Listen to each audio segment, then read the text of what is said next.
fire. It's on the... Ah! He made it! Oh my...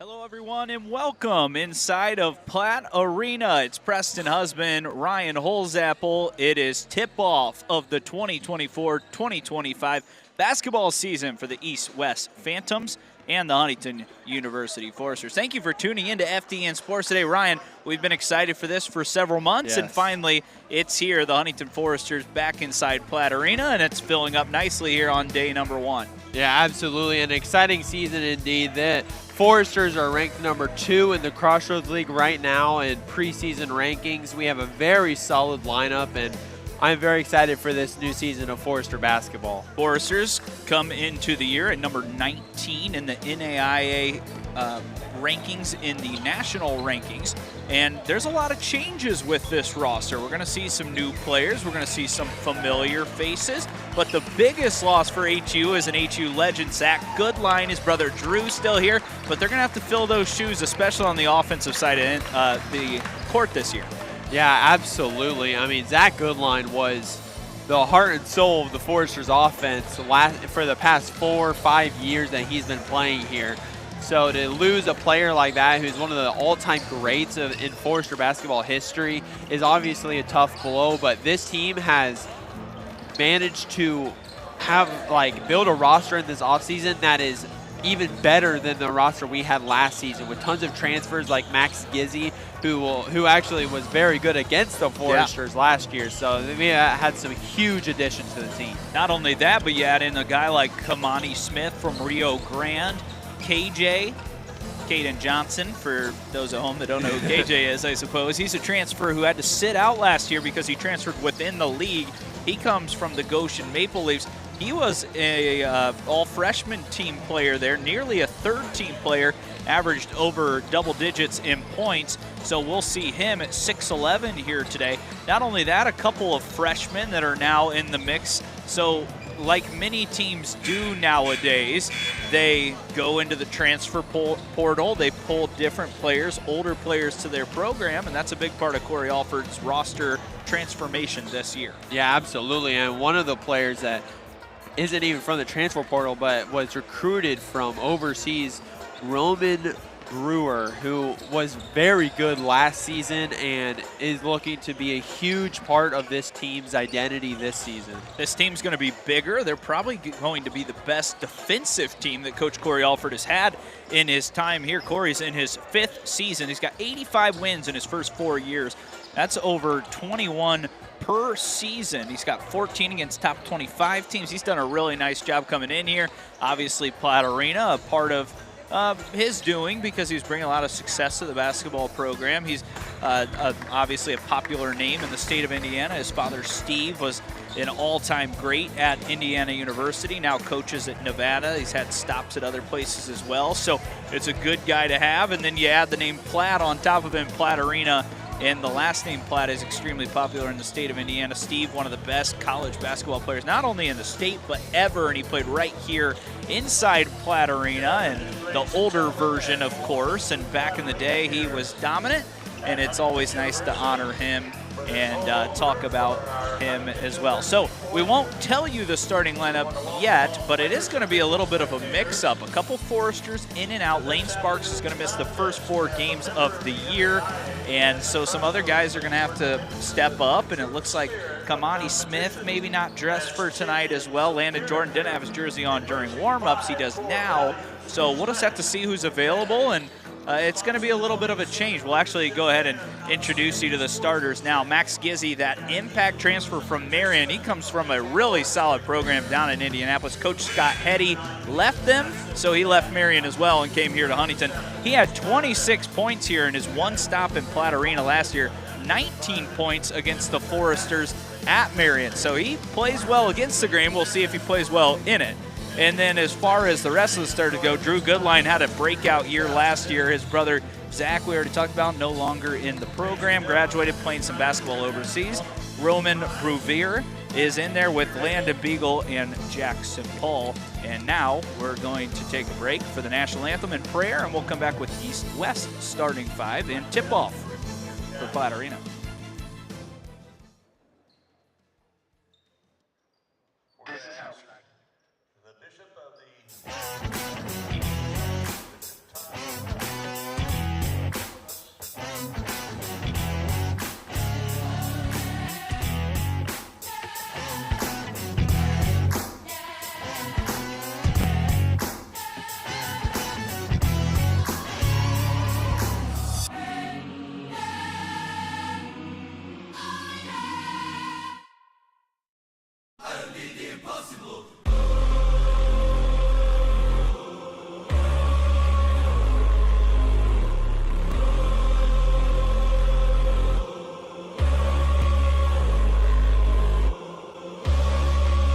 As the owner of JJ's, I invite you to visit one of our 7 BP convenience stores.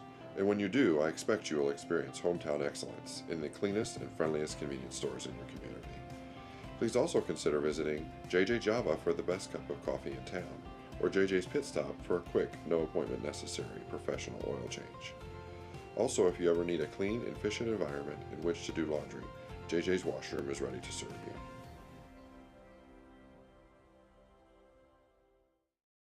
Bippa State Bank is a cornerstone of the community. Our banking building blocks were assembled in 1911 and haven't differed much since then. We still stay true to our local roots, aiming to support, uplift, and celebrate the citizens and businesses of Huntington. As proud lenders to and patrons of our local businesses, we make our community an even more prosperous place. And when you support local banking, you play an important role in Huntington's success stories. No matter what financial products you may need, your business is an invaluable opportunity for us to strengthen our relationship with Huntington, which we're fortunate enough to call home. Bippa State Bank is banking at its best. We believe in community banking.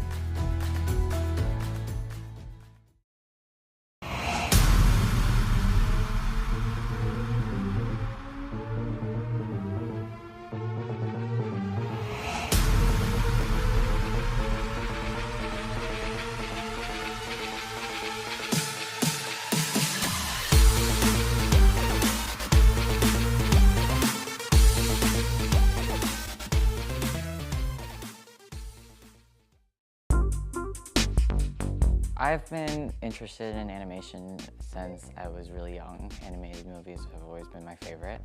Heard about it from my dad. He had saw that they're having an animation camp. I told him that I want to go. So my photography made me interested in working with cameras, and that's what I want to do. It was a camp that had so much to offer, like everything I was interested in, it was being taught here and stuff. The knowledge of animation, how it works, and getting better at it so I can pursue my future career. And I've always just kind of been interested in this for so long, it was like I couldn't really pass it up. And I have learned those things, like professional things, things that I would not be able to do at home. Some of my favorite experiences were just getting out and talking to people with similar interests, people who are passionate with the same thing that you're passionate with. I can't talk, I have a showing. Listen. My clients are arriving any minute. Eleanor. Mom passed. I think it'd be best if you all go to hotels, for Dad's sake. I didn't get to say goodbye. You said goodbye when you never came home.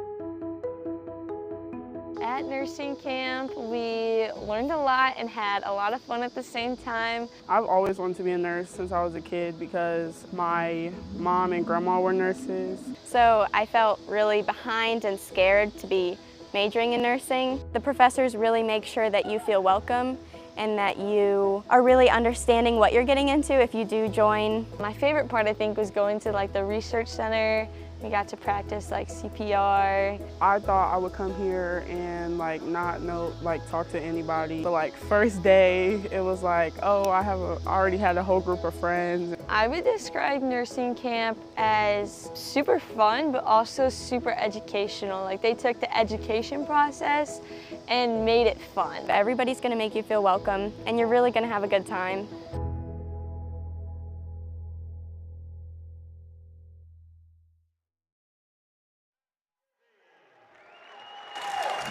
Starting lineups complete. Let's introduce you to the visitors' starting five. East-West out of Chicago, Illinois. The Phantoms led by Coach Tommy Posley. He is in his 10th season. He's had a lot of different games here inside Platt Arena, including a couple up in Chicago as well. He starts number 3, Carlos Robles. Jaha Jackson, number 5, had a great game here inside Platt Arena last season. But Sean Daniels, Divine Conley, and Sean Williams, a Phantoms team that'll always come in here and play hard, and a team that we're familiar with, Ryan. We see them usually every single year. The Huntington Foresters starting the year off right here at home in Huntington, Indiana. Once again, for the Foresters, it's Max Gizzi, the transfer from Marion, Drew Goodline, Roman Bruvier, Landon Beagle, and Jackson Paul. So a little bit of a switch up. Used to seeing Landon Jordan. Lane Sparks will be out the first 4, and then we'll see him later in the season. But we are ready in the center circle. It's Bruvier winning the tip over top of Vashawn Daniels, and this new look Foresters team will start with the basketball. Drew Goodline likes the left wing. First shot of the year. Little short. There's what Roman does best as Beagle fires one, and that's a nice start for the sophomore. And Landon Beagle, he can shoot the lights out, and I think that's why they plugged him in here, see if he can get going early, and so far, so good. First shot is good. Roman using that big body inside at 6'9", winning that offensive rebound. Landon Beagle played well in the first scrimmage of the year against Findlay College. D2 school. Huntington actually beat them by 1 in the last scrimmage before the real thing. Inside, Robles bounces it in.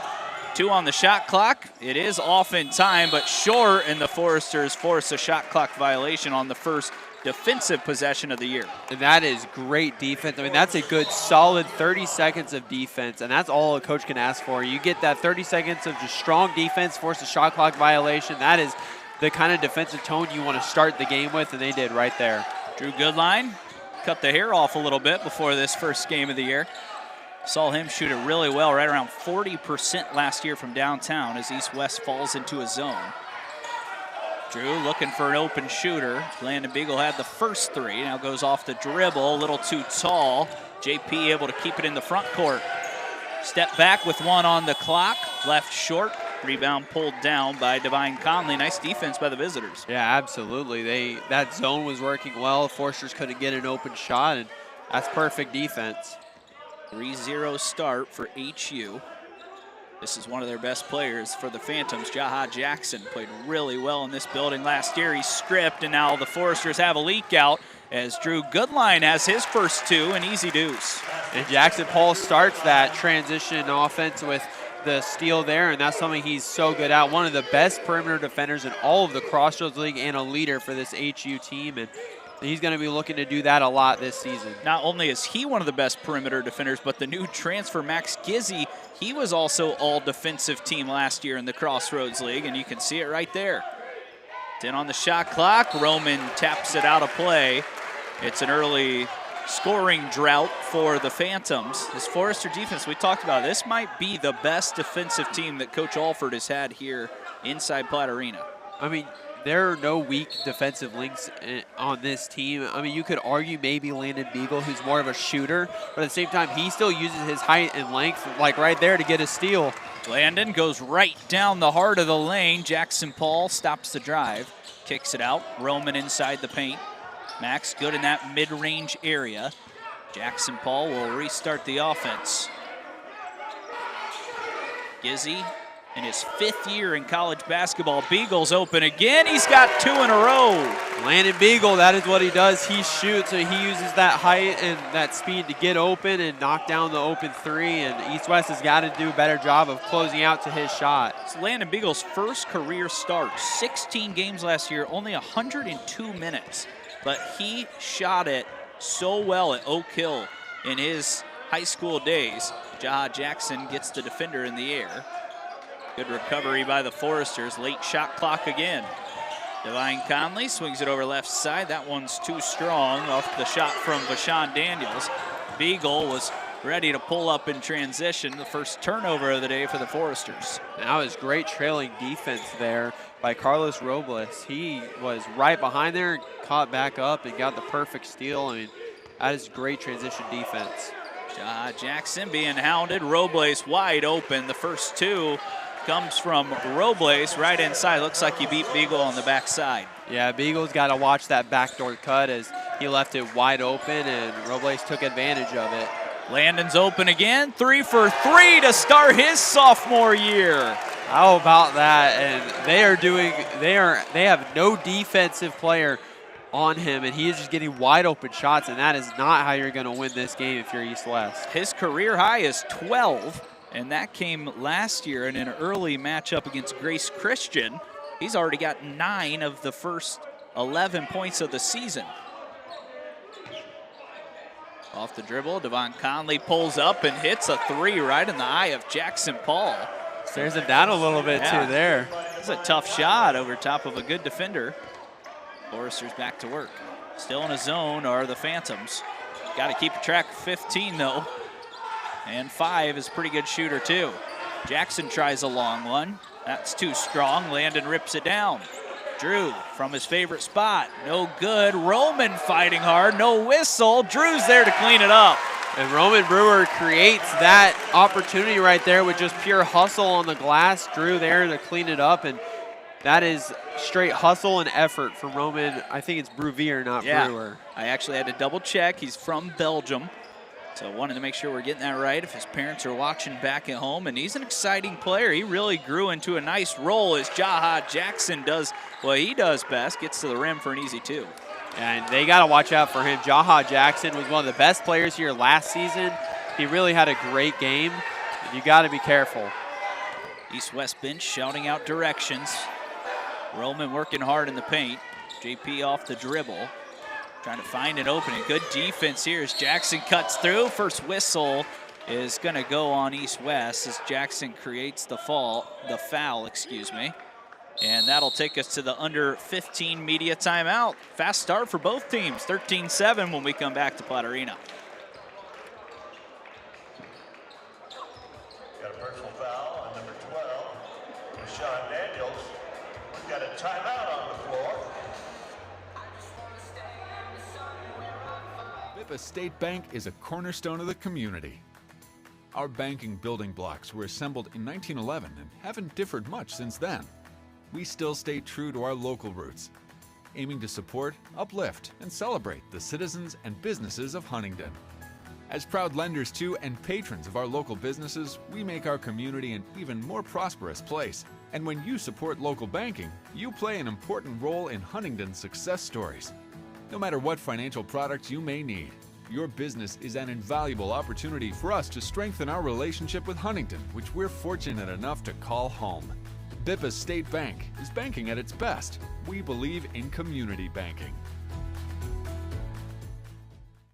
A little bit of a rocky freshman year for Landon Beagle, but it's a perfect start to his sophomore campaign as he has knocked down 3 threes in the first 5 and some change minutes inside Platte Arena. And if East-West is going to stick with this zone, Ryan, they got to keep an eye on 15. Yeah, absolutely. I mean, there are so many good shooters on this team, and he is one of them. And you cannot leave someone who is their goal on the team is to shoot the 3. I mean, that is literally his only goal on the team is to shoot the 3 and make hustle plays. So you got to stay attached to their shooters. You can't allow them to get wide open looks. I mean, not a single one of those shots were contested. Oh, we take a look at one of the other new players for the Foresters. Caden Johnson in. Drew Goodline was open, goes right to the rim again. And Drew is going to do more of that this year. He actually had a poster dunk in the Finley scrimmage. I saw it running through Zach Goodline's Instagram feed. He is a great athlete, and if he can get to the rim, that adds another piece to the puzzle for HU. Yeah, absolutely. I mean, last year he was more relegated to 3-point shooting, but if he can attack more, they can become that much deadlier. So you see the size on the floor right now. You have Landon Jordan, who didn't start today, but one of the most athletic players in the entire country. In fact, anytime he's in the gym, he's probably the most athletic kid on the floor. And then Caden Johnson, in his first playing time as a Forester, he's played in this conference. He's 6'11" inside. So the Foresters going big with 3 guards. It's Drew Goodline, Max Gizzy, and Jackson Paul taking control of the basketball. Still in a zone are the Phantoms. Jackson goes off the dribble right at the free throw line, lobs it up to KJ, lefty, scores his first basket on his first attempt. And he's going to be doing a lot of that this season. Uses height to his advantage, just flipped it right over the defender. Only so much you can do against that height. It's hard to throw it too high for him as well down in the post because he is huge. Got the long arms at 6'11". Jaha Jackson's got 2, airballed that one, fell right in the hands of Johnson, who starts the break with Goodline. Drew, stop, go. JP from the corner 3. He's got his first long one of the year.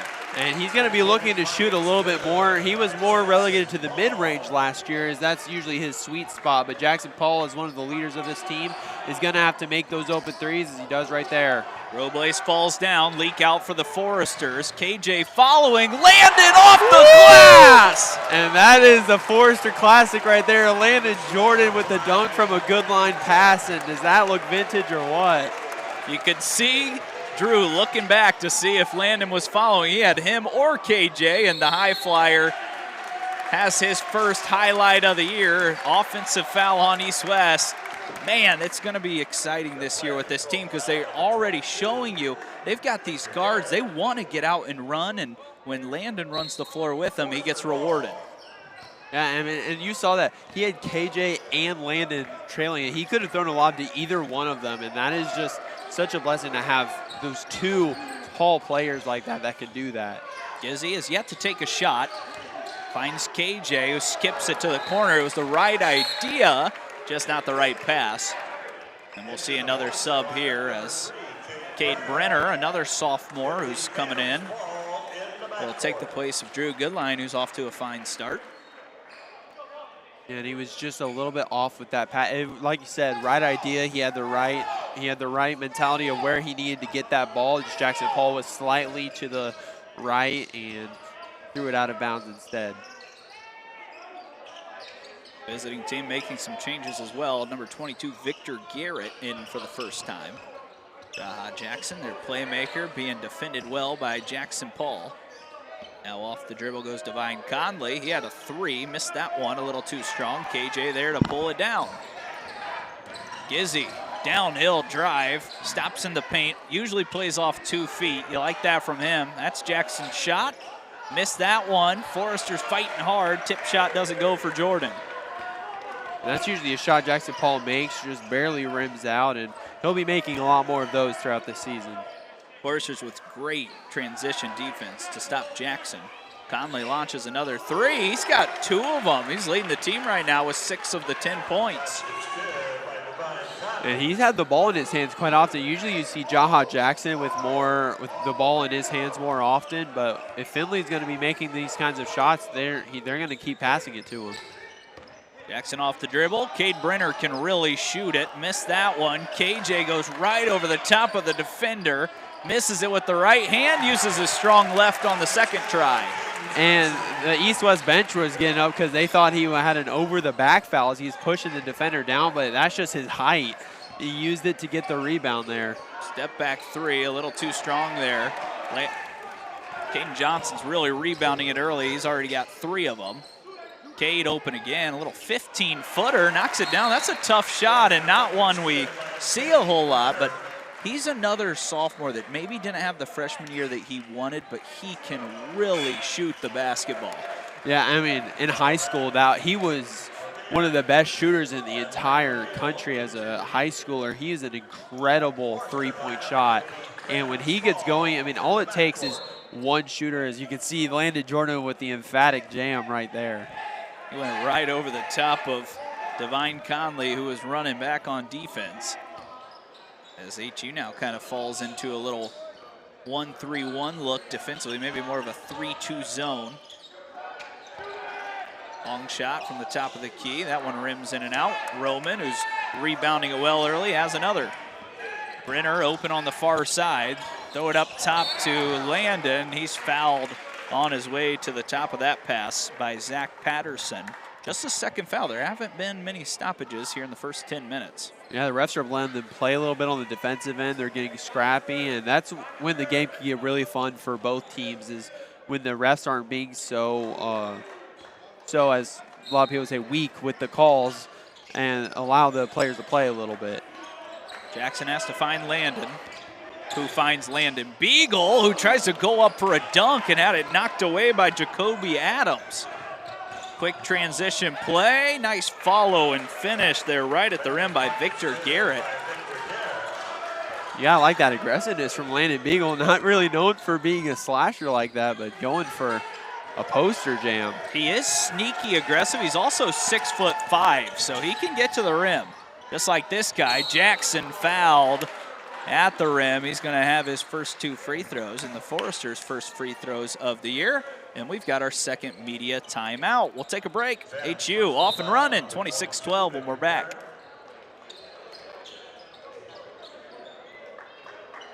Following the timeout, Max Gizzy into the... JJ's, I invite you to visit one of our 7 BP convenience stores. And when you do, I expect you will experience hometown excellence in the cleanest and friendliest convenience stores in your community. Please also consider visiting JJ Java for the best cup of coffee in town, or JJ's Pit Stop for a quick, no appointment necessary professional oil change. Also, if you ever need a clean and efficient environment in which to do laundry, JJ's Washroom is ready to serve you.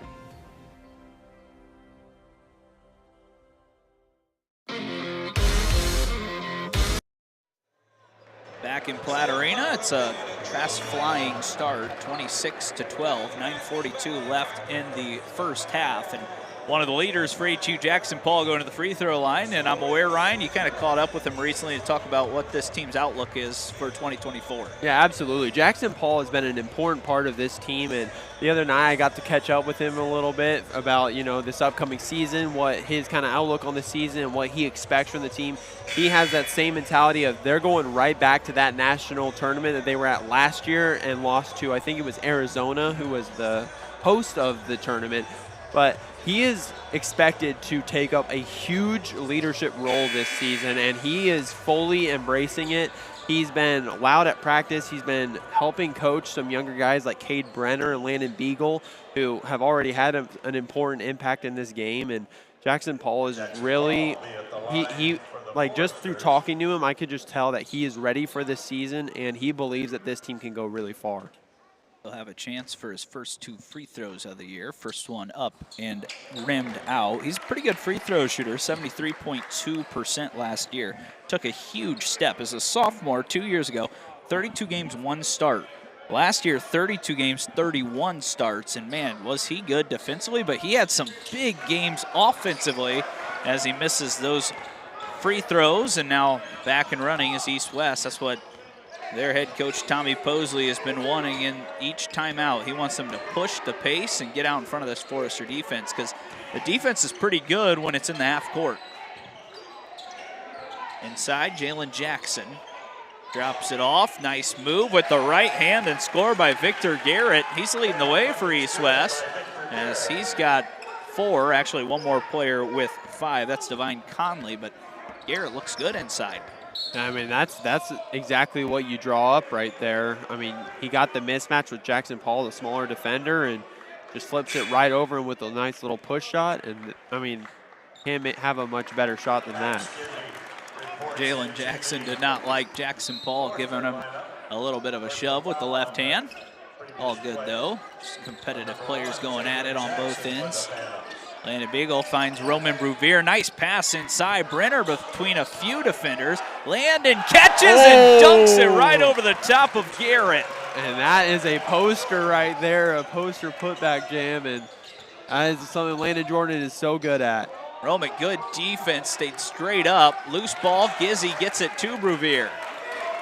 Roman is going to battle 100% of the time in there. Physical, large kid from Belgium, and the kid from Marion right now is on fire. Beagle's got 4 threes. And Landon Beagle 4 for 4. He is looking to shoot at any chance he gets, and he is so deadly from three-point range. Step back three from Jacoby Adams over the top of Cade Brenner. Nice move by him. 31-17. 8 minutes left in this first half. Still a zone look for East-West. Landon off the dribble, goes right to the rim. He's 3 for 3. He's got 6 already. And he likes that matchup. You can clearly tell that he wants to attack that matchup with Jackson every time down the floor, and so far it's been effective. Ball in the hands of Zach Patterson. Kobe Adams just made that long three. He's feeling comfortable as he takes another one. Tried to get the foul. It's tipped into the hands of Garrett. Roman Brewer forces another miss. Max Gizzy goes quick, slams on the break. Cade Brenner got up in the air. Landon Beagle looking for his 5th, and he's got it! Oh my goodness, he is showing his shooting right now.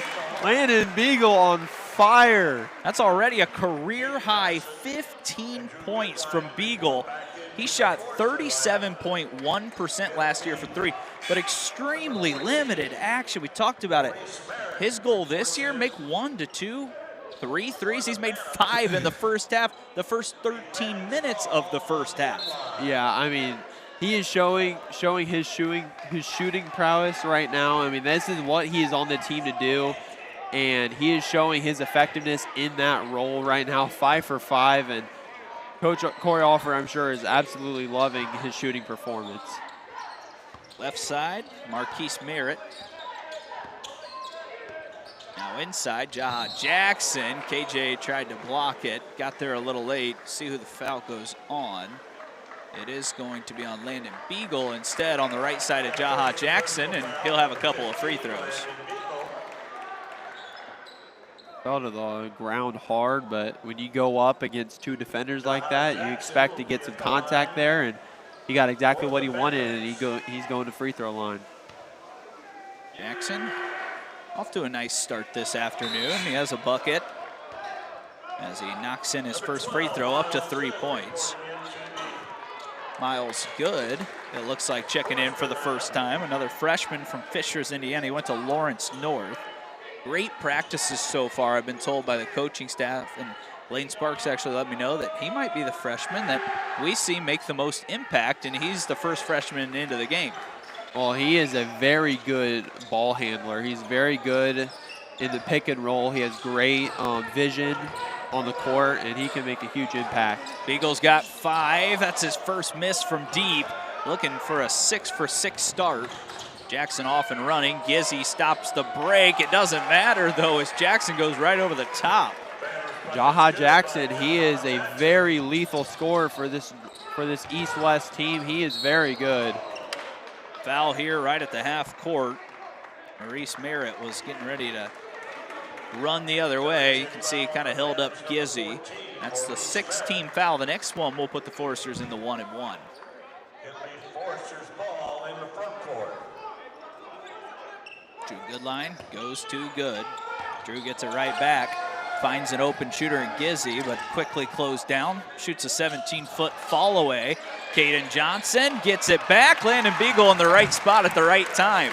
It's 17 points for Landon Beagle. He is affecting the game in every single way on offense. He is just in the right spot at the right time on offense, and he is leading the way for this Forester squad right now. If he can play anywhere close to this level, this team goes to the next level as Maurice Merritt scores a nice bucket over the top of Caden Johnson. I tell you, East-West, they're sticking around. Of course, still down 15, but they look pretty solid offensively ever since that slow start.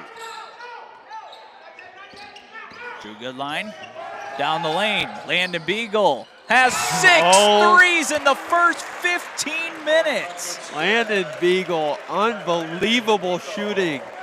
I mean, this is what you expect from Zach Goodline, who was a senior last year, and he's only a sophomore doing this. Incredible.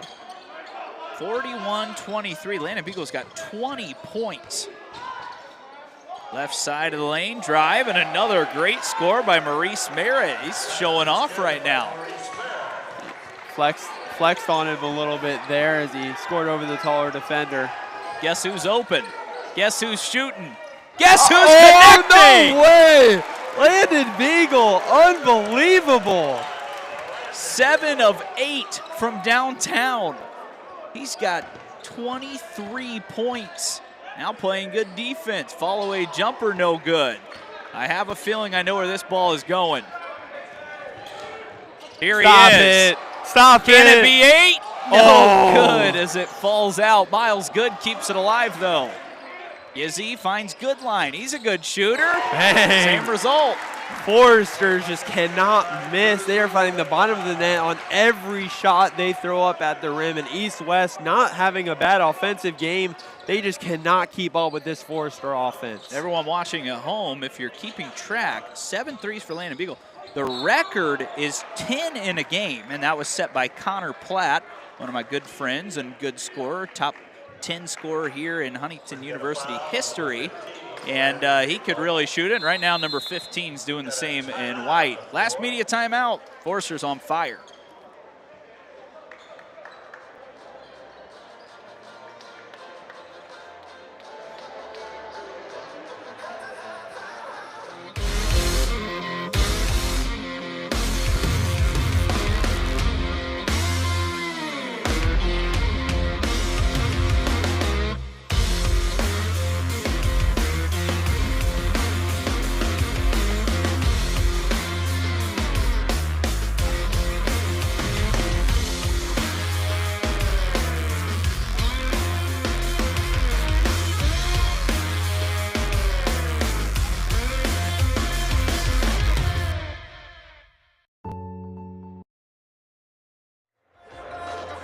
So far, first game of the year for the Foresters, it's been the Landon Beagle show. He continues to knock down the long ball. He's got 7 in his first 9 attempts.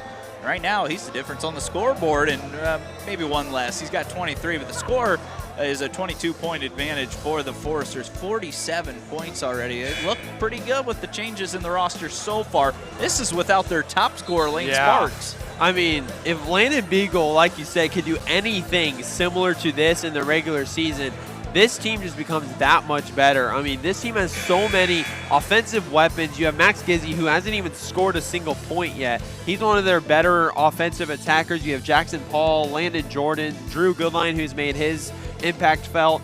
But Landon Beagle is just out of his mind right now with his three-point shot, making everything and showing off while doing it as well. Couple of free throws coming for Zach Patterson. First one up and through. East-West shooting 50%. They're still down 21 because of the 3 points from the three-pointers from Huntington and Beagle at the moment. Second one up from Patterson, rims out. Landon Jordan clears. Huntington pushes the pace. Gizzy this time wants to get involved and scores, and he's got a free throw coming. And Max Gizzy, that's something he's very good at, gunning around the rim and finishing over these taller defenders with some clever moves. He looked like he did a mini Euro there to get to the lane, and that's a great move for Max Gizzy, the transfer. So if you're a Forester fan, you don't know much about Max Gizzy. He's a big impact transfer. He's a leader. He's tough. He's well coached from Coach Hetty and Marion, who's now at UIndy. But last year he averaged 10.1. That was a career high. Shot at 52%, nearly 43% from downtown, and also a pretty good free throw shooter, right around 85% from the charity stripe. And he plays well in this building. And Coach Corey Alford knew, well, maybe we couldn't go out and get a lot of big impact freshmen every year, so let's jump in the transfer portal, and it's going to work for him this year. Back on defense, the Foresters. In and out move by Maurice Merritt. Now in the hands of Jackson, who rises up. That one rims out. Landon Jordan with the rebound. The bigs for HU rebounding it really well at the moment. And Jackson fouls Jackson Paul, who's right into our press row and nearly knocking us over. Yeah, Jaha Jackson just got in the way of Jackson Paul's line of attack, and you cannot do that as a defender. You have to stay horizontal in front of them, as long as you're horizontal, but as soon as you get into their lane of where they're going, that is a defensive foul. Jackson knocks in his first free throw of the year. He's 1 for 3 now. He missed his first 2 attempts. Foresters in the bonus, 8 fouls, so this foul and the next, they'll shoot 1 and 1. The 10th, they'll shoot double bonus. And they're doubling up East-West right now, 52-26. And the hot hand taking a break for a little bit. Landon Beagle for another hot hand shooter in Cade Brenner. Long shot from way downtown, not good. Landon Jordan's grabbed about the last 3 defensive rebounds. Now he pushes the pace, and he was trying to go for another hammer down the lane, and maybe not what you want to see from your big man, but hey, if he can put it on the floor like that, it adds a little wrinkle to the offense. Yeah, probably a situation where he should have tried to find a guard there and set up a play, but he was trying to be aggressive, and that's all you can ask for from your players. Can't fault him for that. Foul going to be called on him now as he was defending the aggressive Jacoby Adams. His first, the team's third. Let's see, just getting a little too aggressive with that off arm, pushed Adams off his drive. Inside, Landon trying to stay tall. He knocked that one away from the shooter Marquise Merritt. Now he goes over the top of Landon. He may have tipped that one as well. Izzy looking to push the pace. Jackson through the lane, finds Cade Brenner. 2 sophomores trying to stay hot, and that one rattled in and out. Looked like it was going down. Still like that shot, though. I think those are the shots that Cade Brenner will be benefited from with a guy like Gizzy and Paul kicking it out to him. Through the lane, over the top. Nice move by Adams again. Having a pretty nice afternoon here, Ryan. Yeah, he's staying aggressive. He hasn't made a lot of his shots, but he has 5 points. He's trying to be aggressive and get East-West back in this game. Gizzy has it knocked away, able to shield off the defender to get the loose ball. 15 on the shot clock for the Foresters. Jackson with the ball, spins, gets to the rim, uses the glass. Pretty move by JP. That move looks so pretty when he's doing it. I mean, that little spin move just gained so much separation. And now he's called for a block, and I think that shot's going to count as well. And one. Jaha Jackson gets right in there. Looks like they're having a discussion to confirm. They're actually going to wave that off. It's going to be on the floor. You could see. You see his feet weren't set. Yep. Went into the chest of Jackson, and Jackson's so good at selling that call typically. That time didn't get it. Well, usually Jackson Paul is really good about getting in front of the defender, getting his feet set and planted. He was not set at all there. He just kind of got in the way. And as a defender, you can't do that in front of the rim. You have to be there before the offensive player gets there. Freshman Tayden Metzger in for his first collegiate action. He's in there with another freshman, Miles Good, Roman Bruvier, and Caden Johnson. Tayden Metzger is another guy that can really light it up. 45% from 3 in his high school career, and just won a state title last year, Fishers in Indianapolis. Long 3, up, too strong, and Metzger's into the box score with his first rebound. He's pushing the pace quickly. Brenner's open. Here's Metzger. He can shoot it, and I told you so. Yeah, I mean, this Forester team has shooters everywhere, and the freshmen trying to get involved too. Just won the first state title in Fisher's history last year. He had 10 in that state title game. He averaged 10 on the season. In the lane, up and under move, but a foul as Jacoby Adams is keeping his foot on the pedal. And they need someone to do that. Jaha Jackson is usually the man for that job for this East-West Phantoms team, but he has struggled from the field, so they're trying to look for someone else to take the reins and kind of lead this offense back into this game. Adams knocks that one in. Stands ready for the second. It's now 57-29, HU on pace to score over 100 here. That's somewhat typical for the Foresters in the first few games of the year. They put up a lot of points, and they'll have a different test next year because they'll play back-to-back days in the Ness Brothers Classic. Their first 4 games, you look at the schedule, you think, well, they probably should win, but you just never know with new rosters, new players in there. Let's see if that's the case. Miles Good cuts through a few defenders. Metzger was ready to shoot again, but will pull it back, and now Good will start the offense. Brenner using the screen from Bruvier. Metzger, same spot, no good. Brewer pulls it down. Big to big. Miles Good wants his first three. Again, Roman keeps it alive on the boards. Third time for Brenner. It's the charm. And Roman Bruvier doing it all there. What was that, 2 offensive rebounds in a row to get the third shot down for Cade Brenner, and that is straight hustle. Shot missed by Jackson, rebounded on the offensive end by Cameron Ransom. He still got it. Miles Good playing defense. Ransom drops it in. Loose ball on the floor. Cade Brenner on the ground, can't get it, and a timeout called by East-West University. We'll keep it right here. So far, a fast first half, 90 points combined with 26.4 seconds left. The three-point shooting for HU has been otherworldly.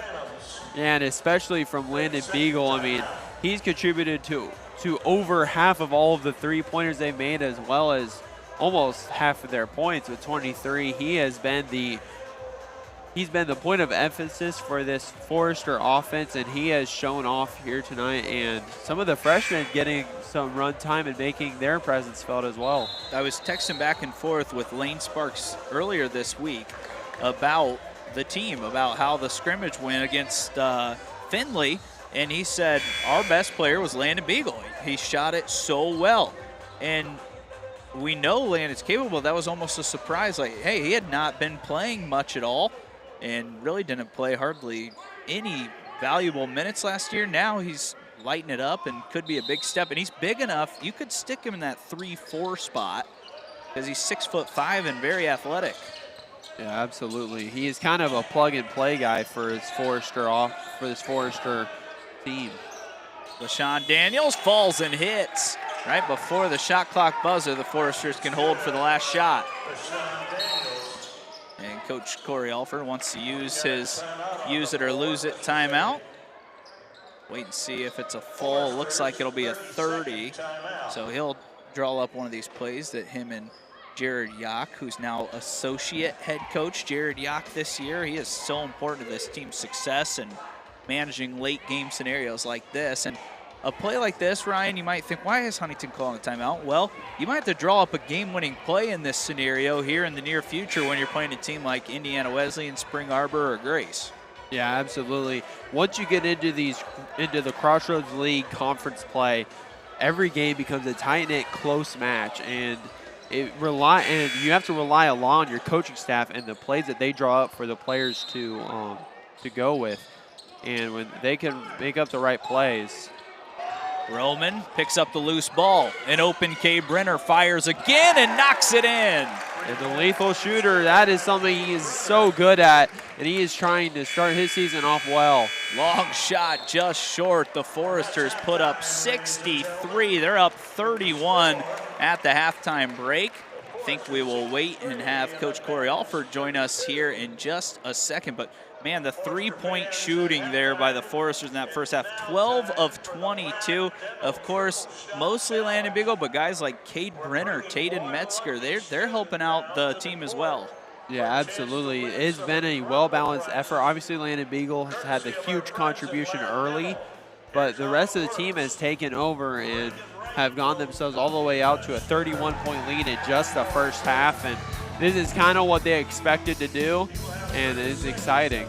Okay, it looks like we will actually have Coach Corey Alford after the halftime break. Enjoy a couple of these highlights in Platte Arena. It's been all HU. We're going to take a break with the players. We'll be back for the second half in just a little bit.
At nursing camp, we learned a lot and had a lot of fun at the same time. I've always wanted to be a nurse since I was a kid because my mom and grandma were nurses. So I felt really behind and scared to be majoring in nursing. The professors really make sure that you feel welcome and that you are really understanding what you're getting into if you do join. My favorite part, I think, was going to like the research center. We got to practice like CPR. I thought I would come here and not know, talk to anybody. But first day, it was like, oh, I already had a whole group of friends. I would describe nursing camp as super fun, but also super educational. Like they took the education process and made it fun. Everybody's gonna make you feel welcome and you're really gonna have a good time.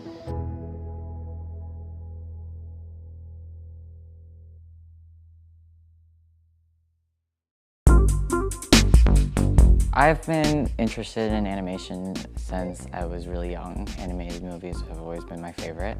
Heard about it from my dad. He saw that they were having an animation camp. I told him that I want to go. So my photography made me interested in working with cameras, and that's what I want to do. It was a camp that had so much to offer, everything I was interested in, it was being taught here and stuff.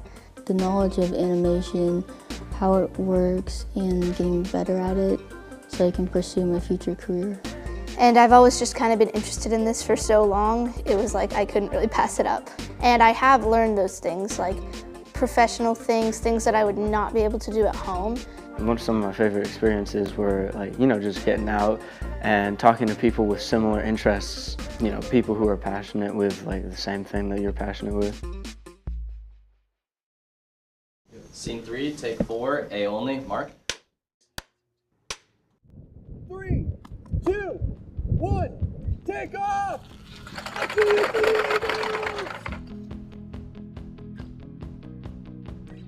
Hi, my name's Grace. I'm Best Boy Grip on this short film. I am Wardrobe. I am Hair and Makeup. Props Master. Set's been pretty good. I think we've definitely, over the past 3 days, we've definitely gotten better. It's fun seeing everyone together and working hard, and it's really cool to see the professionals doing what they're doing. It's been a lot of fun getting the shots, just kind of being creative and figuring out where to fit the boom in shots, and work around what camera's doing. So yeah, I've been really enjoying that though. It's been fun. I'm in a department that I haven't been in before. I feel like it helps me get a more well-rounded experience. I was on both feature films that we shot, and now this, and I finally feel like I know what I'm doing, and I'm just having a great time. The students are doing a great job, getting in there, learning new things. For several weeks, students have been working in pre-production in their various areas to then link up with mentors that come from all around the country as professionals and then mentor our students on set. And to watch our students rise up to the occasion, that's Capstone, that's the living classroom. Overhill is a family inspiring comedic type story. These are characters that are compelling and exciting and full of heart. Shield shall be splintered. I haven't ever really done film acting before, and just getting to do this, getting the chance to do this was awesome, and I love doing it. Every second of it was just really fun. I'm Lily, and I'm playing Bonnie. She's really fun. She's a new kid in town, and I've been that kid a lot of times, so it's easy to connect with her. Tolkien. It was a lot of fun being Seth, because Seth is kind of an idiot, and so it's just been a lot of fun to just sort of goof off. No college necessary. We got a lot of really good performances. I was tearing up just watching the dailies today, so I'm really excited about it. It seems like we're in a good place. It felt very good. I feel very happy with what we got. The performances were just fantastic. I definitely would say that this gave me a taste of what it would be like being able to work with pros. It's been awesome to see the growth in just 2 days. I want to just keep learning as much as I can while it's easy to do, We're going to tell a good story here, and it's going to be very fun, very entertaining, and more importantly, hopefully inspire us to get into that feature film next year.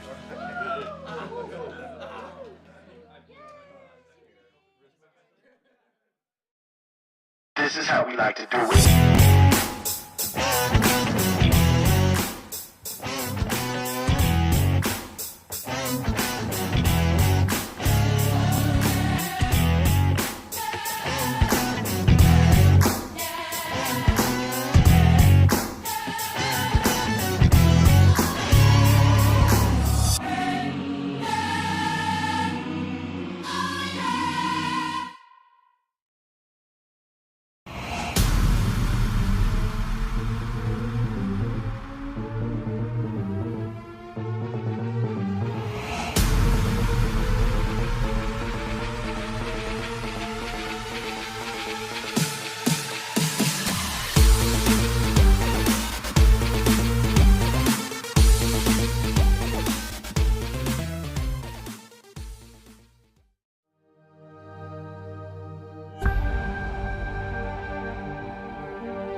To me, Forester Camps is amazing.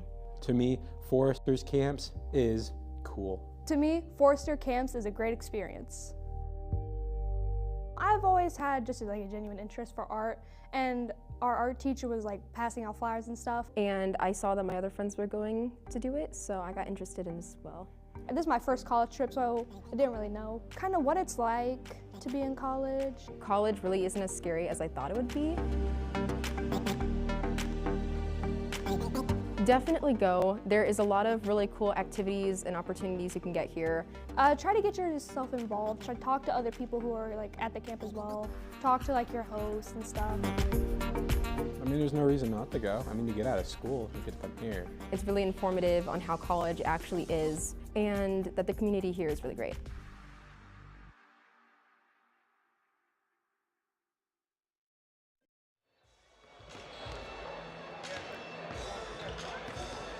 Welcome back inside Platt Arena. A flame-throwing first half for the Foresters. 63 points in that first set. We did volleyball earlier. First half, 31-point lead, and Landon Beagle was the one that led the way. Man, he had an incredible half, already a set a career high. 8 for 11 from the field, 7 of 9 from downtown. Maybe not who we'd expect our player to watch to be, but he's been the player to watch today.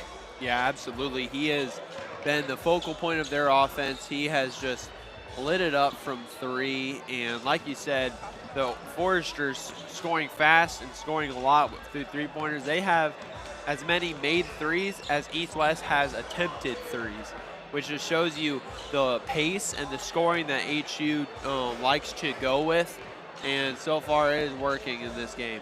And if you're watching at home, he is only 3 threes away from tying the school record. That is set by Connor Platt and Jeff Shepard, two of my favorite people in the world, really good dudes. And Jeff Shepard, I didn't get to see him play often, but he holds the school record that's probably going to be held for a long time for made threes in a career.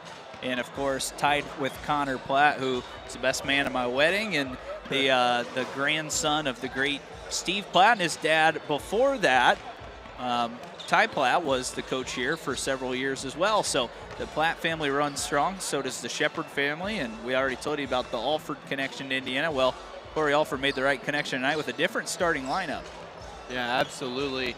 I mean, some absolute legends that Landon Beagle has a chance of joining in the history books for the Foresters here today. And I mean, we'll see if the Foresters decide to try and let it break the record, especially with the kind of lead they're enjoying, or if they're just going to continue to put pressure and dominate East-West the same way they did in that first half. Always a good time to let some new players, these young players, to get some run as well. We saw Taden Metzger in there. I thought someone that was kind of the unsung hero because he didn't score any baskets, but man, Roman Bruvier, he had 5 rebounds, 2 assists, and a lot of that work came on the offensive boards. He's going to work hard and usually outwork his opponent as well. Yeah, he's got 4 offensive rebounds. He has been incredible for the Foresters on the offensive end. A lot of those Landon Beagle threes actually came off of the offensive rebounding of Roman Bruvier. He has been a huge part in how the Foresters got out to the lead that they have right now. Is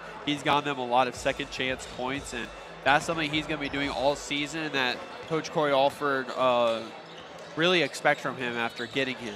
Got some special viewers here today as you see a couple of these highlights from the first half. Devin Browning, who was the manager for the coaching staff here the last few years. He graduated. He's checking in. Thanks for tuning in, Dev. Really good dude. And also Henry Eyrig that played here for a few years as well. He's tuning in, checking in from wherever he may be at this point. But always nice to have some former players, managers checking out FDN Sports. We hope you're enjoying wherever you are. Lat Dental tuning in, saying, let's go. Got to be happy with that first half. And then Tara Lawrence watching from New Brunswick, Canada, number 15 lining up.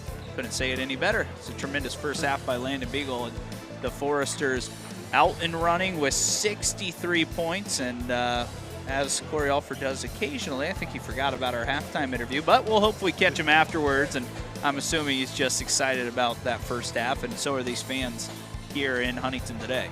And there's a lot to be excited about if you're part of the Forester fandom. I mean, when you have a player like Lane Sparks, who's out for 4 games, and he is a huge part of what the Foresters do on offense. He could average around 25 points this season, and without him, you have Landon Beagle, who scores 23. You have Cade Brenner, who's being a huge contributor with his shooting as well. He has 8 points. You have Drew Goodline, who's the younger brother of Zach, who's now gone. But Drew Goodline with 9. I mean, you just have a lot of great contributions from different players, and for the opening game, they look red hot. Henry checking back in. He's saying the scoreboard and the stats are looking good this year, and that's a big thanks to Jonathan Peters, who took a lot of time this summer and throughout his school year to create those, so we can have those live stats, live scoreboard look like that. I'm telling you, this FDM broadcast, it's going to keep getting better and better. And Ryan, I'm sure we'll be working a lot together this year, and we love doing that. I also have some really good friends tuning in. I have to give them a shout out. I'm actually going to their fall party after this. Jonas and Olivia Smart, they're expecting a little baby boy coming up later this year, so they're getting ready to make some big changes. They're really good people and big Forester fans watching from home today. Jaha Jackson got through the lane. Jackson Paul got the rebound, then it was tapped out of play by the Phantoms. Forester possession. We'll see if they choose to go to Landon Beagle or someone else here to open up this half. Extended pressure here early from the Phantoms. Landon wants his first of the second half, too strong. Roman almost kept it alive again. So Roman hasn't even taken a shot, and look how much he's impacted this basketball game already. I mean, he's been playing great defense on top of, like we've talked about during the halftime break with the offensive rebounds. He is a huge impact player for this team, and he's going to be a huge part of what they do this season. Got another former player, Joel Dyer, checking in. Really good dude, and hit some massive shots in his years here at HU. Through the lane, nice move off balance. Beagle did enough to force the miss.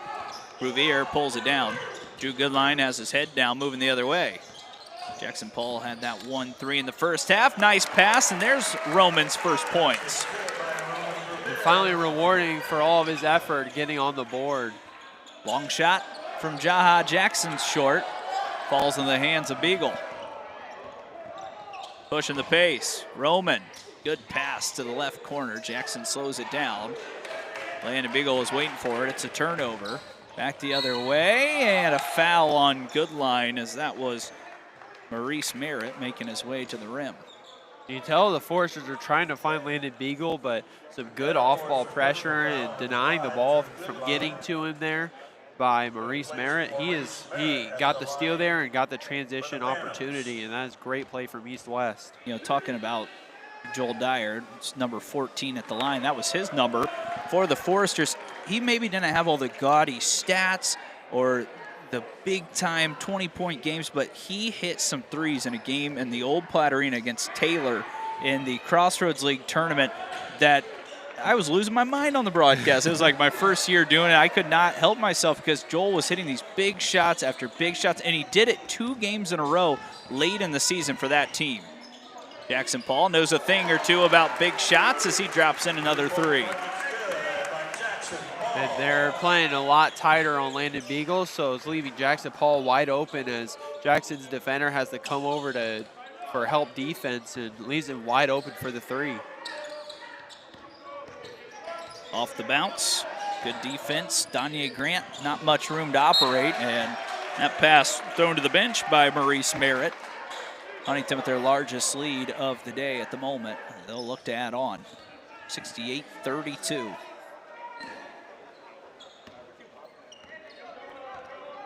Izzy has been quiet, controlling this pace. Jackson through the lane. Drew Goodline, that's his spot. Usually hits those. Has not been there today. There's Roman again, and he's fouled going back up. He's a monster in there. And he is just grabbing every single offensive rebound that comes his way, and the other team just has no chance of coming close to getting those rebounds. Roman Rouvier affecting the game on every single end. He played a big impact down the stretch last year. He played well in the national championship, national tournament, I should say, as he drops in that free throw. Made his first career 3 in one of those games, but also in the last Crossroads League Tournament Game of the Year at IWU. He took most of the minutes away from Landon Jordan and pulled HU closer in that game. He was so aggressive on the boards and scoring the basketball. It was a really impactful game for him.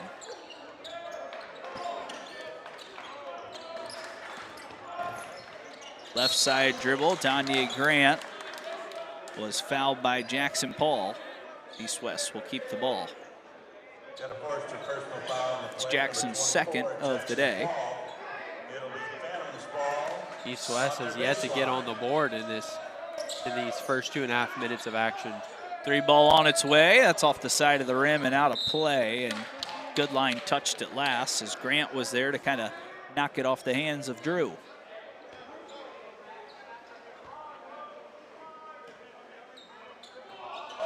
Grant throws it up top and in.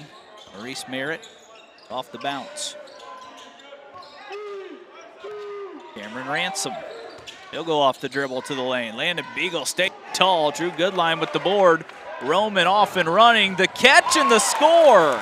Roman Revere, he does all of the gritty parts of the game that the others don't want to do, and he does it to perfection there and gets the easy transition bucket.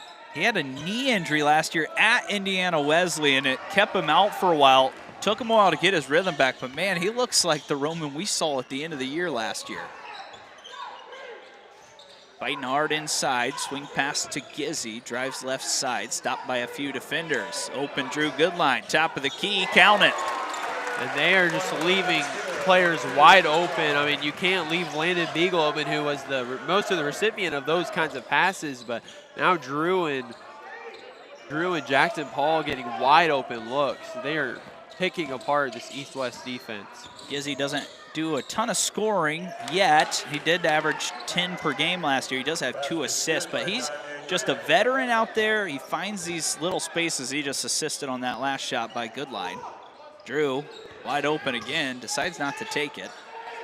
Gizzy will slow it down. Revere had the size inside. Jackson goes right to the rim. Nice block from Jaha Jackson. Danye Grant down the lane, no call. Bodies falling everywhere, and Foresters will run with it. Drew Goodline down the lane. Gizzy fires a 3. That's too strong. Rebound there for Beagle. Falls away from 10 feet, in and out. Brewer kept it alive. No score there for HU.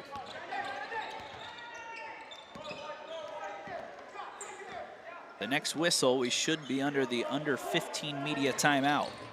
Grant falls away from 17. Good shot, just left it short. Up ahead, Roman's open. Roman jams it. Roman, he is having a great second half. 6 points already. He is 8 points now. He is affecting the game in every single aspect right now. Bouviers getting out and running as well. We saw that from Landon Jordan in that first half. And look at him work on the defensive end now. He's just a magnet with the ball, as that will take us to our first media of the second half. All HU, 77-34 on FDN Sports.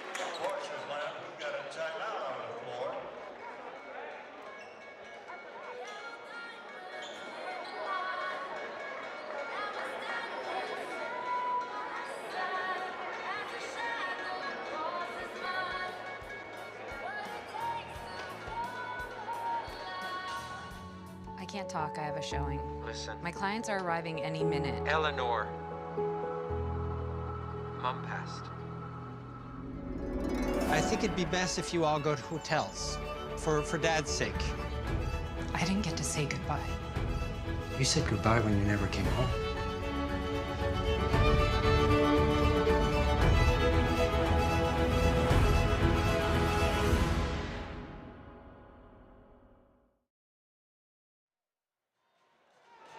.57 left in this one. It's been all HU, and you brought it to my attention during that break. Landon Beagle's approaching a double-double. He's got 23 and 8. Look at the rest of the stats.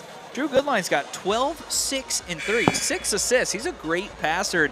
last year they keep track of assists in practices. Drew Goodline throughout the year led that category. So he's a good passer and he finds that vision. Jackson Paul has 10 points, 4 assists. Roman Rouvier, 8, 8, and 2. Landon Jordan has 6 and 4. He's back in with Caden Johnson, who we still have 4 and 6 in that first half. Max Gizzy, just the 3 points, 2 assists, 1 rebound. And Taden Metzger from Fishers, Indiana, the freshman, had a 3-pointer in the first half. HU shooting 58%, 14 of 17 from deep. Free throw jumper, good by Vashawn Daniels. He's got that shot in his bag. He's got the size, can shoot over the top of the defense. Saw it right there. Gizzy behind the back, slows it down for Drew Goodline. Left side, Max Gizzy into the lane, finds Landon. He's got 3 dunks already. Just keep a counter of that this year. Yeah, Landon Jordan will be getting plenty of those opportunities with Jackson and Gizzy running the point. Those players will get him open when they get inside. Landon will be able to feast on those easy dunks. Max gets into those tight spots and then kicks out or dumps it down to Landon like that to score easy baskets. That's just what he does, and that's what he did at his time at Marion as well. Looks like it should have been a travel there as Jalen Jackson lost his footing. Instead, he's out of bounds. 79-36. Good line. Likes pushing the pace. Landon slows it down. A little bit of a loose pass. Brenner wide open. Pass from Gizzy. Almost banked it in. KJ wins the loose ball. Max through the lane. This time takes it himself. Landon can't stick it back. One more possession. Drew Goodline drops it. Landon loses it, and it's out on East-West. Man, how did that not go down? A sloppy possession from the Foresters. Many chances to score, just could not get it to go down. Like you said, how did it not end up in a Forester bucket? But Landon couldn't seem to be able to hold on to the ball there. Victor Garrett checks in. He'll step in to replace Marquise Merritt. Carlos Robles, who we saw start the game in as well. Gizzy will trigger the inbounds. Brenner hands off to Max Gizzy. Back in the zone. Drew Goodline still trying to find that stroke, and he's got it that time. Drew Goodline now up to 15 points. He is a huge part of this offense. So Jaha Jackson, the tough and one. Great play by Jaha. He went right through the chest of the defender and scored. He's definitely a capable scorer. He hasn't had the big night tonight, but he does have 8 points now after that bucket. One more coming. Basket's good by Jaha Jackson. I expect him to be a little bit more aggressive in this half too after a slow start. He usually scores around 18-ish points against the Foresters, so you expect him to be a lot more aggressive in this second half after a slow start. Jackson Paul back in. Gizzy will take a break. Foresters once again easily break the press, push it across the half-court line. Renner fouled by Robles. A hard double team there, but a little too aggressive there. You can't be pushing the offensive player like that. That is very clearly a foul. Goodline being directed to the right spot to put this ball in play. He goes quick, gets it right back. Drew flips it out. Open Cade Brenner, and he connects again. Cade Brenner now in double figures. We have 4 double-figure scores for the game as he gets a steal there as well. Cade off the glass. It's an instant replay as Landon rises again. Oh, and another steal. Might have something else coming. Drew drives through. Jackson open. Finds Cade. Left side, Goodline. Can't get it. Landon rises up, sticks it right back. And the Foresters with tons of opportunities to score, getting a lot of steals, and like we've said at the beginning of the broadcast, this is one of the best defensive teams Cory Alford has ever had to work with. Landon's 5 for 5. He's so good at scoring right around the rim as Vashawn Daniels has been the main scorer today. Knocks that 3 in. But Landon's one of the top percentage shooters each and every year in this conference, and He's doing what he's done most. He dunks it a lot. Already has 4 today. I'm going to ask Jonathan Peters to make a dunk counter throughout the year, and maybe we can add that at the end. You know how we're throwing the live stats up there? Like, they do keep a track of that in the NBA, the person that has the most dunks. So maybe that's my next question for Johnny Boy. If he can get us a dunk counter, like each game, like Landon's now up to 20 dunks on the year. I think that'd be kind of fun. I would bet he ends up with 100+ by the end of the year with how much he gets up at the rim. Yeah, definitely a good chance.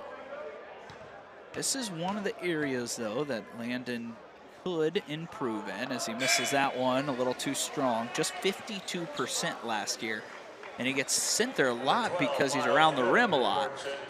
So if he can shoot even 60%, 65%, that would be extremely beneficial to this Forester roster.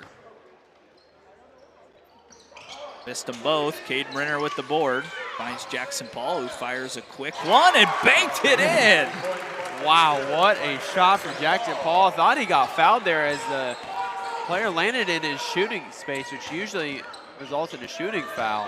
Now Jackson on the defensive end. Didn't pick up the loose ball. Foresters are everywhere right now, and Robles goes over the top of the 6'11" Caden Johnson for the score.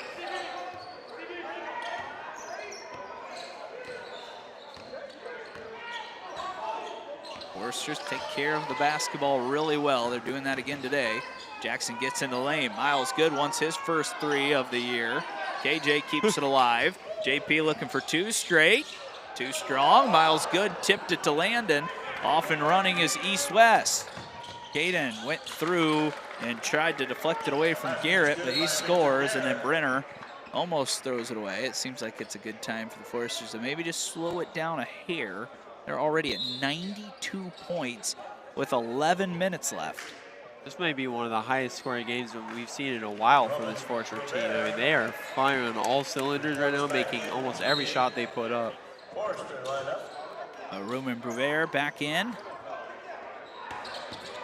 Jackson trying to break the press. He does so with Miles Good, who gets across the timeline. Cade Brenner open, falling towards his bench. That one goes in again. Cade Brenner, he is a shooter. In every meaning of the word, he is a shooter. He is so good at hitting those kinds of threes. He can make some very tough threes that not many players can make, and he is a huge impact player from the three-point line. The defense by Miles Good as he's trying to shut down Marco Brown. Jaha Jackson, little in and out dribble, and scores it over the top of Bruvier. That's what we saw a lot of last year. He's very good at that. Bruvier went vertical, and that was great defense from the Foresters. Just better offense for Jaha Jackson. Good, breaks the press again, and a foul called on Robles. That's his second of the half. Landon Jordan is going to be subbed out as Landon Beagle steps in. See if he can get a couple more threes up here. Scoring has not been an issue for HU. Landon Beagle is a part of the best Oak Hill regular season team in school history a couple years ago. Oak Hill's been pretty favorable for HU. That's where Caleb Middlesworth went as Miles Good tried scoring with the right hand. He's bumped, and now Good has a chance for his first couple career points after the timeout. We'll come right back inside Platt Arena. Miles Good, the freshman from Lawrence North, coming to the line. We got a foul on the play, number 22. Victor Garrett. We got a timeout on the floor. This is the under 10-minute immediate timeout.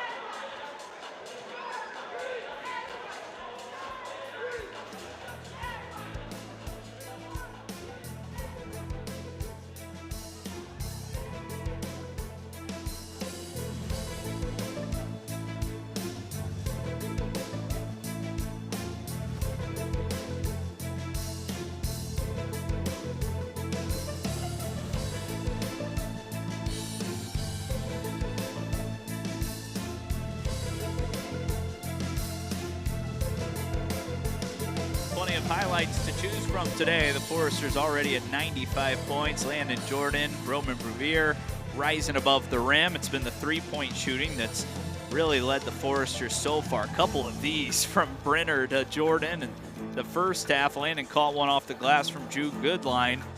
It's always a highlight reel type of atmosphere when 23 is trailing the play. Even on defense, he can get up and block shots, but man, he dunks it a lot, and it's just so exciting to watch. It's a fun brand of basketball. We wondered not if this team will be better without Zach Goodline, because that's hard to imagine because he's an all-time great, but will the ball move a little differently? Yes. Not that it was ever negative, because if you needed a big shot, Zach Goodline was your guy, but will it be a little different? Without Sparks today, I'd say yes, because now you got to create open shots by driving and kicking rather than going off the dribble, which Sparks and Goodline are probably two of the best to ever do it here in Huntington. Yeah, and I mean that's what's going to be different about this team this year is they're going to have to create a lot of opportunities for each other, and it's not going to be so much ISO ball like Zach Goodline likes to do. Jaha Jackson starting to heat up. He hits an extended free throw jumper. 5 of 12 on the day. Continues to knock in some tough buckets. Brenner, Beagle, Jackson, Paul, Miles Good, and Roman Bruvier out there right now. JP has it, 15 on the shot clock, goes through some traffic, almost got it to go with the harm, but instead it'll be a couple more free throws. We've got a Phantom's personal foul. And a very balanced attack for the Foresters in this second half. First half was a lot of one-man show and Landon Beagle, but he has yet to score in the second half, and it's been Goodline, Brenner, and Paul, as well as Landon Jordan, all in double figures. They've been scoring a lot here in this second half. Jackson sinks the first. He's got 14 points now. Left that one short, so has missed 3 free throws on 6 attempts. Hopefully not something to go throughout the years. Jaha Jackson was way up there and couldn't finish, too far under the rim. That was impressive, though, just to catch that and have a chance to score. Jackson drives, had it stripped away. A loose ball heading back east-west direction. Oh, looked like a travel, but Brenner has it anyways. JP ahead of the play, Roman trailing. He catches and dunks it with the right hand. And that's usually a Landon Jordan move, but Bruvier showing he can get up too with a ferocious one-handed jam. He's having an awesome day, and a lot of his work coming near the rim. Jaha Jackson, Euro step in the finish. So fancy with the footwork. He's all the way up to around 15 points. Jaha Jackson showing his impact here in this second half. Roman finds Beagle, thought about shooting it, instead goes off the dribble, drops it to Roman, his easiest 2 of the day. And that's a great play. Obviously they expect him to shoot that there with how hot he's been from three-point range, but the beautiful pass to Bruvier for an easy bucket. Jaha going to work again, and it looks like Landon Beagle maybe reached too far in. He's called for the personal. I just love the shiftiness and the ability of Jaha Jackson to get into the lane and then finish. I mean, he really is legit. I know East-West has had some tough years here and there, but he can score, and he's so aggressive. When he gets into this mindset, he can go on 5, 7, 10-point stretches by himself. Yeah, I mean, he is by far their best player. I mean, he could go to a school like Marion and be a huge impact player, even here in the Forest. I mean, he is a legit player, like you said. He is very good. He's talented. He knows how to get to the rim. He knows how to get fouled and draw those opportunities to go to the free throw line. And he is by far their best player, and they always look to him to score.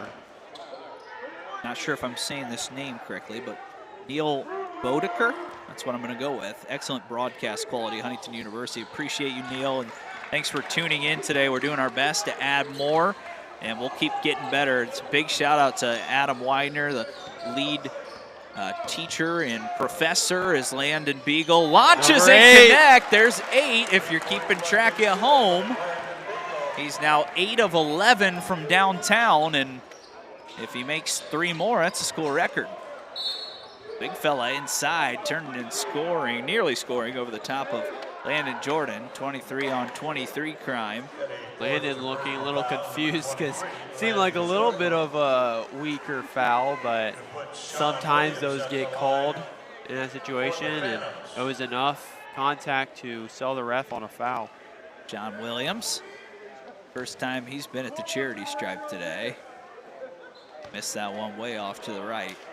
He'll have one more coming. Beagle almost a chance to score 30 points in this game. He's up to 26. That one's up and no good. Landon Jordan pulls down the defensive board and now gives the ball to Jackson Paul to get across the timeline. JP fully ahead and fouled hard as Jackson Paul is down on the floor. A couple of players getting into it a little bit. Well, and you can East-West, that was a hard foul, but he was trying to help him up there. Oh, Williams fouled Jackson Paul hard. Yeah, that was a very hard foul. He came over and hammered him while he was mid-air. That is a very dangerous play. We do have the ability to look at the replay, but the refs didn't want to use the replay system here today. And they're going to try to make a decision. We will have ref reviews throughout the rest of the year, but we'll have to wait and see what the official call is. Like he said a flagrant one. That's what I read. What he's saying is flagrant one with number 23. He was definitely a little too harsh with that level of contact. That was a little bit too much there. That's extremely scary to see someone like Jackson Paul, who's going full speed through the lane, goes up and gets hammered like that. I don't think Sean Williams is trying to do anything dirty there. He's just trying to go up and block. He's a big guy, and Jackson got launched through the air. And we know Jackson, it takes a real big hit for him to leave the game because he's one of the toughest guys on the court. Jackson struggling from the free throw line, though. So Huntington will get these two free throws and the basketball as he does connect on that one. HU up to 106 points, and now the Foresters have possession. The Huntington ball out of bounds on their baseline. Coach Tommy Posley was not pleased with Williams, asking him, why would you do that? And I don't know, it was hard to tell. I just don't think it was on purpose. That's why it's a flagrant one instead of a flagrant two. Beagle lobs one up top. It's stolen away. East-West with possession. Here's Jaha Jackson. He's fouled and scores again. He is just so talented at finishing around the rim. I mean, you saw that Max Gizzy was there. He put his hands up, and he still managed to finish it. Jaha Jackson is just such a talented offensive player and a chance to score his 20th point of the night. He's got 19. Foul on the play.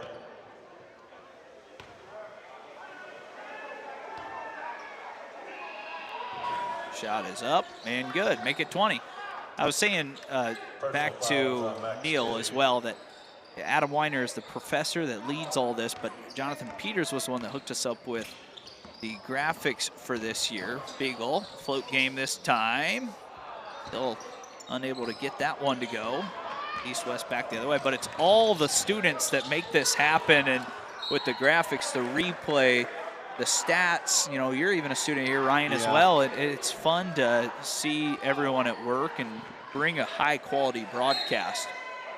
Well, and I'm excited for this next semester because we have a practicum class that's an FD and sports-related class to where we're going to be adding some extra elements to the softball and baseball games, and we're just looking to make the whole broadcast situation just a lot better for the fans. Max Gizzy with a nice score inside with the right hand.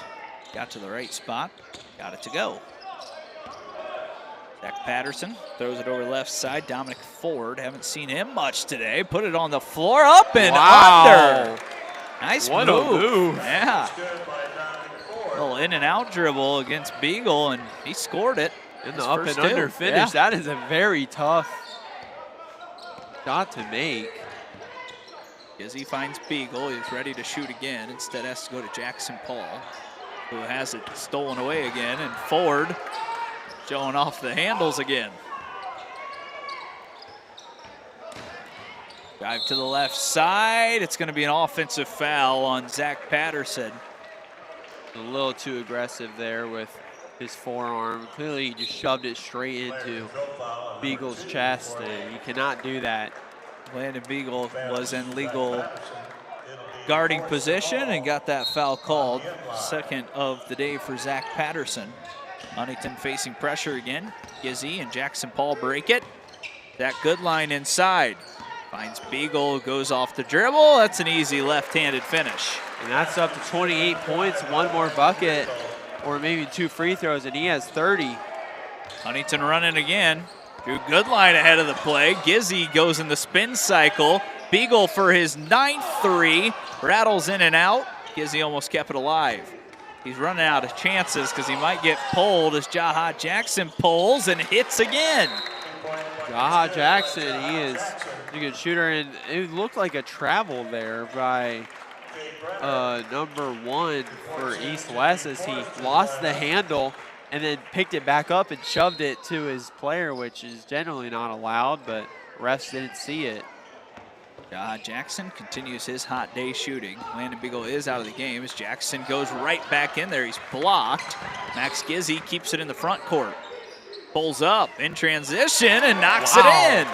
Max Gizzy, that's the kind of stuff he could do from Marion. He did that for 4 years at Marion, and he can do it here as well. Step back three and almost knocking it in. Falling away was Jacoby Adams over the top of Caden Johnson.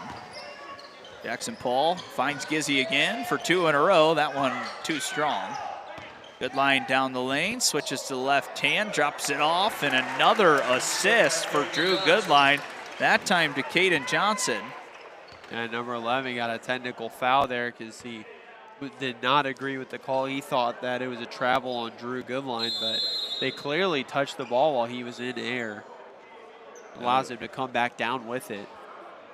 KJ scores. It's a technical foul. We'll have some free throws coming out of the break. HU has 115 when we come back.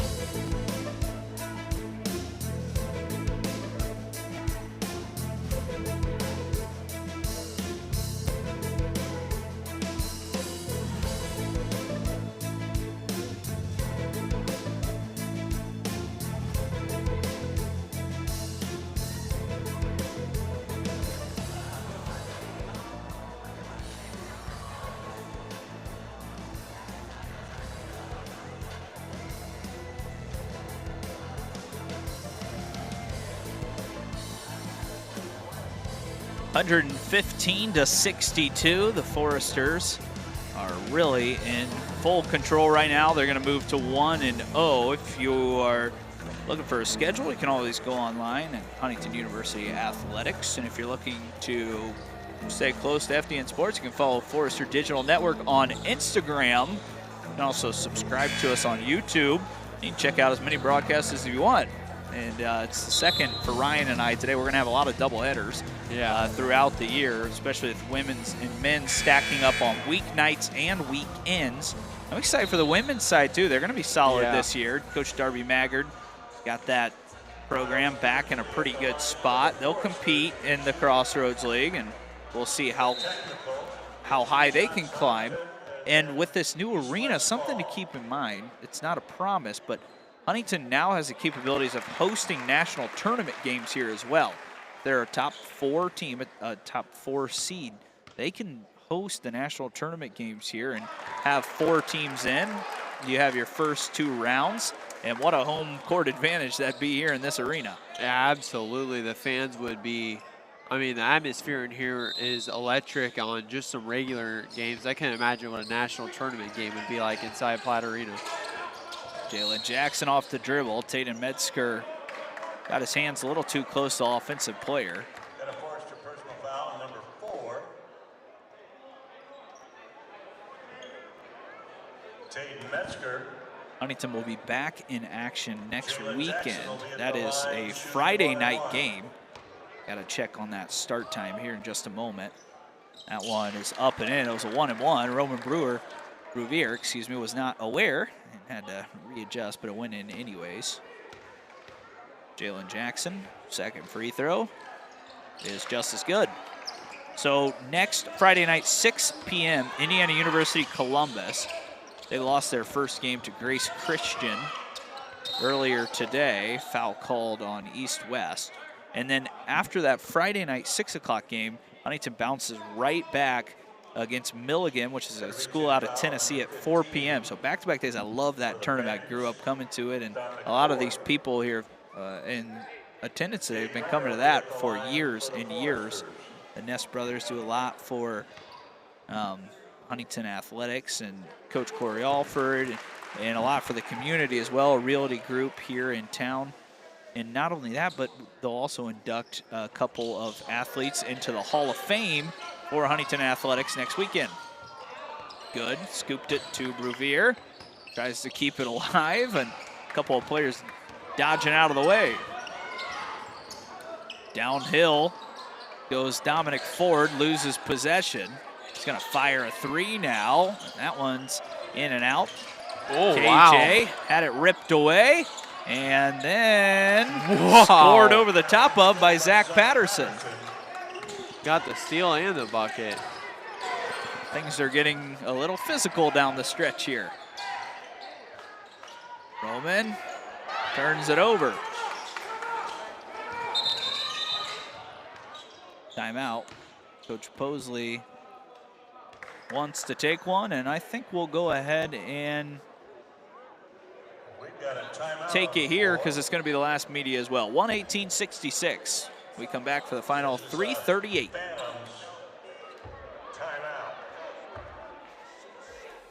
To me, Forester Camps is definitely a lot of fun. Fantastic. Telling. Something that everybody can find something that interests them. A space to learn new things in a safe environment. To me, Forester Camps is getting to be a home away from home, I guess. You learn a lot here and you learn it well. I plan on being an author once I'm done with college, so this seemed like a really fun opportunity for me. It was just glad to meet new people in general and just kind of enjoy the workshop and just take away what I can from it and make myself a better writer. That whole thing about how to write for musicals, I'd never even thought of that before, but that was awesome.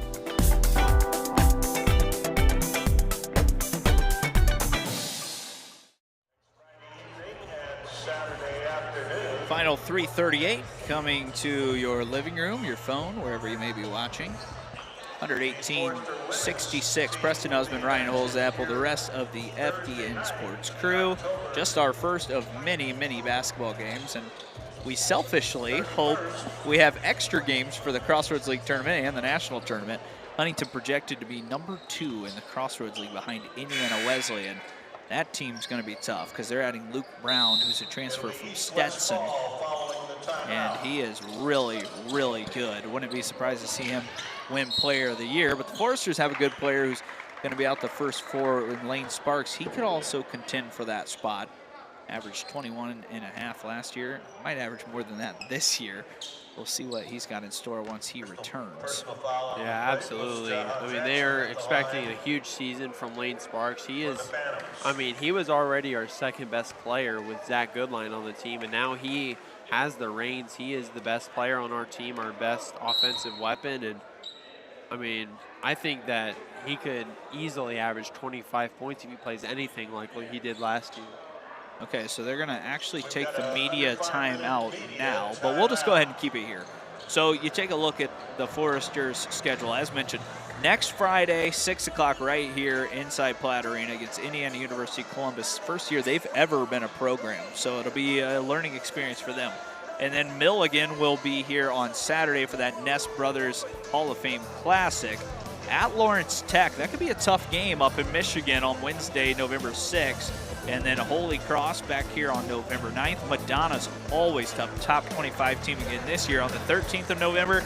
And then Cornerstone will be here. So it's a good non-conference schedule. A couple teams that you think, yeah, we should beat. But, man, Madonna, Cornerstone, those are always really good programs, and I think that's where we'll learn more about this team. Oh, yeah, always. I mean, these kind of games are the fun games that you can watch and see how well your team can play against some lesser competition. But then once you get to those kinds of games, it really shows what your players are made of and what they're capable of is when you play the really good teams. And when you play the really good teams, especially before conference play like that, it kind of gets you warmed up for the tough road that is the Crossroads League. 118-66. Jaha Jackson misses both. Caden Johnson has his 11th rebound. That's what he does. He really rebounds it well. In fact, when he played Elijah Malone both times as a freshman, he had more than 10 rebounds both times. And he had 19 and 11 against Huntington in a game as Roman puts it on the floor and scores. That's a beautiful move from him. The little drop step right past him. Long three off the side of the rim. Jaha Jackson in between a couple of defenders and still snuck it in. He is so talented offensively. Jaha Jackson is such a good player. Cade Brenner had it stripped away. 11th turnover of the day for HU. Good score by Patterson. Now Tatum Metzger will have a chance to break the pressure. Him and the other freshman Miles Good do just that. Brenner trying to respond with the turnover with the three. And that's just a collapse of defense from their full court scheme there for the East-West. They just left Cade Brenner, a really good shooter, wide open. One thing that Cade's gonna have to work on defense. That's what kept him off the floor a little bit last year. Patterson goes around him. But he's a big athlete. He started rebounding well and making some shots late in the conference year. Someone else that him and Beagle can both knock down shots, and that'll be their main goal. Miles Good trying to join the action. Too strong. Rebound, fought for, and Cade Brenner draws a foul. It's a great hustle for Cade Brenner. It looked like they would have a chance for a transition opportunity. But Cade Brenner with the hustle to keep that from coming to fruition for East-West. We've got an East-West personal foul, number 2. Cade Brenner, who's obviously a great free throw shooter, as you can imagine. 88.9% last year. He's got one of those shots that's just so repeatable, as he's missed 2 of his 3 free throws today. That's why you never say anything about free throw percentage. Free throw percentage jinx is very common with commentators. It's a real thing, I swear. Very common. On any level. He'll have a chance to at least make it 50% on the day, and he does. I mean, he's shooting the 3 ball better than he has his free throws today. Been knocking in the long ones, and the 15-footers that are wide open have been a little tougher. Brenner and Landon Beagle leading the way. 28 from Landon, 19 from Cade. Miles Good with great defense, tries to spin away and lost it out of play. Zach Patterson got a touch on it. I like watching Miles Good, though. I think he can be a real good playmaker here in the coming years. Yeah. It's going to take him a while. Freshmen historically struggle in this league, and it's because it's so good. Brenner fires again. Brenner's got 22 now. He's trying to catch his classmate and Landon Beagle. Absolutely, and that should be a 6th three-pointer of the evening. Him and Landon Beagle combined for 14 threes just between the 2 of them. 14 of 21, so they're shooting a lot of them. They're making a lot of them. Inside, good defense by Good again. Cade Brenner has a rebound.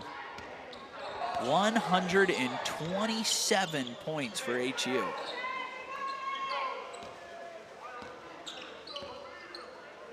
Brenner fires again. He's got 3 straight. 25 points and his 7th three. Cade Brenner showing off his stroke as well here today. They've made 15 three-pointers between the 2 sophomores. Long one launch. That one is no good. Running after it. Adams keeps it alive. Spin move. KJ there to deny. Loose ball picked up by Metzger. Caden Johnson pushes it forward. I don't think Coach Corey Alford wants to see another shot from his team.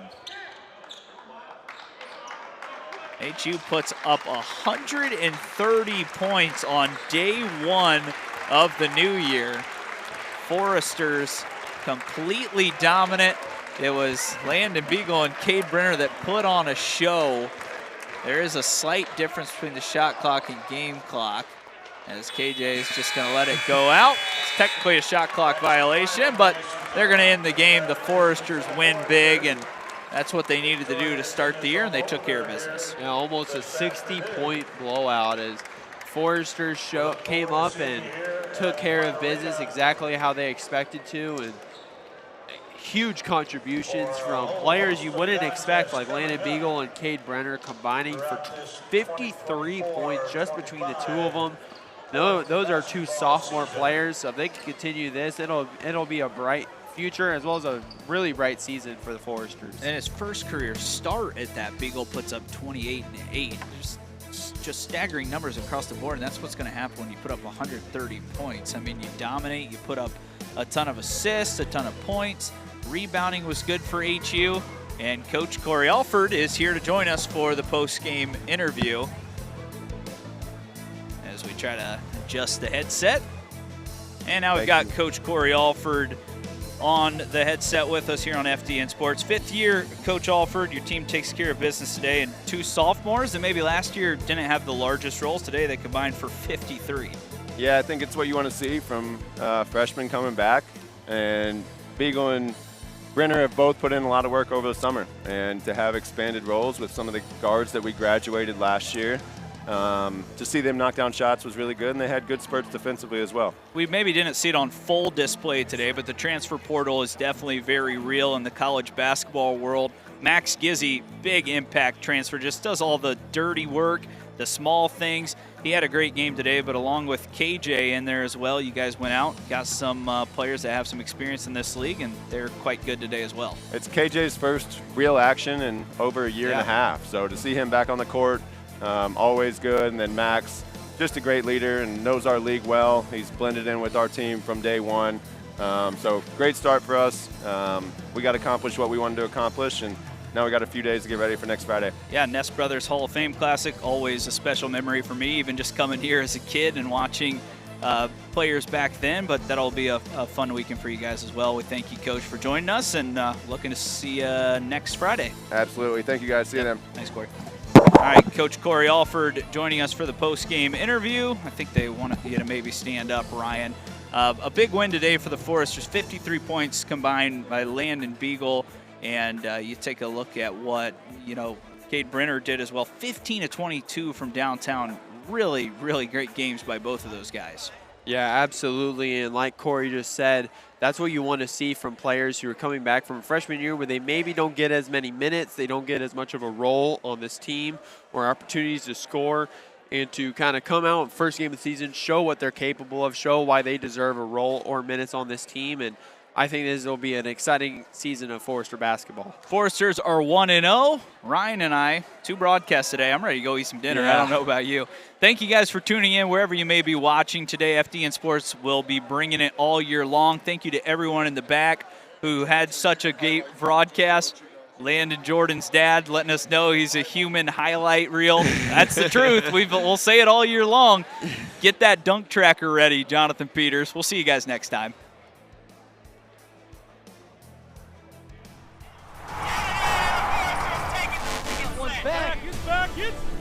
That's it! Catch and fire. It's on the... He made it!